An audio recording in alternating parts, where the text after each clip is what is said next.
ఇంకో ముక్కవేనా? అదేంటి గౌరీ, తమ్ముడికి చికెన్ అంటే చాలా ఇష్టం, వాడికి వేయలేదే? అయ్యయ్యో, ఈయన మీ తమ్ముడా?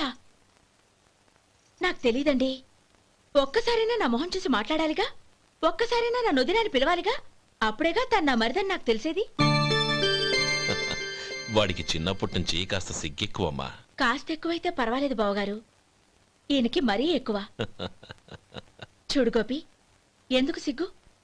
అన్న భార్యని వదినమ్మ అంటారు. అంటే వదిన అమ్మతో సమానమన్నమాట. అమ్మని చూసి ఎవరైనా సిగ్గుపడతారా?